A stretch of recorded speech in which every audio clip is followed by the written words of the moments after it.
So here we have the Mini Convertible on a 60 plate. So I'm going to start off by showing you around the outside of the car, and then we'll hop in and run through some controls on the inside of it from there. From the outside, you can see it's a two-door car with alloy wheels. We're going to start off inside the boot area of the vehicle first of all.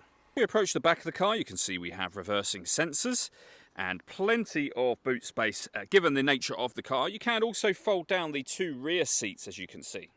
Okay, so we're just going to work our way back around to the front of the car, and then we'll hop in and run through some of the controls on the inside of it from there. But now that we've done a full circle, you can see it's in lovely condition the whole way round. Briefly, before we climb in, I think it's well worth seeing the interior from this exterior point of view. There's plenty to run through on the dashboard, so let's hop in and we'll do that now. Now that we're inside the car, we're going to start with the dials. We have the rev counter, as you can see. Below that, at the very bottom of that section, the total miles of this car, which is 60,909. You can change the information displayed above that for various bits of trip computer and fuel economy information. You can, if you wish to, have a digital readout for the speedometer displayed there, as you can see. To the left-hand side of that, we have an openometer. This will show you how long the roof has been open for. The roof is closed at the moment, but when we open it in a moment, you'll see that that time will go up, and we'll come back to that in a moment. Over into the center, we have the main speedometer for the car, the fuel gauge, and then the stereo below that. So you can pair up your phone, as you can see, in order that you can make and receive phone calls, of course.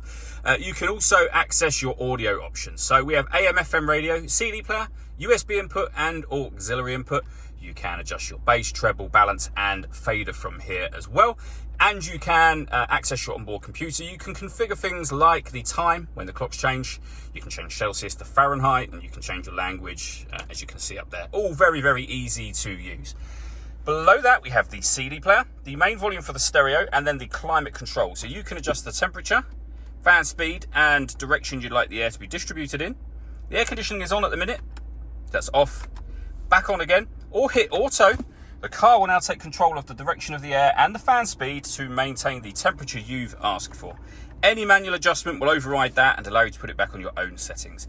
We have a heated rear screen, a heated front screen, heated driver seat and passenger seat, both with 3 heat settings each, particularly handy on a convertible, of course. Our electric windows and the rear electric windows deadlock, so you can lock and unlock the car doors from the outside. We have front and rear fog lights as well.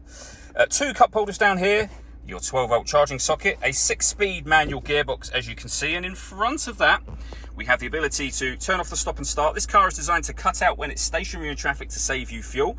That system is off when that light shows, and you can turn off your traction control as well.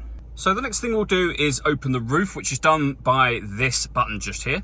Okay, so if we pull that button back towards the rear of the car, the first thing that will happen is the front section of the roof will open to give you a kind of a sunroof section. Go back to the button again, all 4 windows will go down, and the roof will open all the way up. And as you can see, that's now done. If you keep your finger on the button, the windows will all come back up again as well. And now that we've done that, you can see the openometer. So at the moment, over a given period, the roof has been open for nearly 45 minutes. Once it gets to here, we'll have lights that come on that will give you hours, and the clock will continue to go around to tell you how long, as I say, over any given period, the roof has been open on this car. All that leaves me to say is thank you for taking the time to watch this video. If you'd like to come and see the car for yourself and have a test drive, please feel free to give us a call here at 7daysonly.co.uk. We'd love to hear from you soon.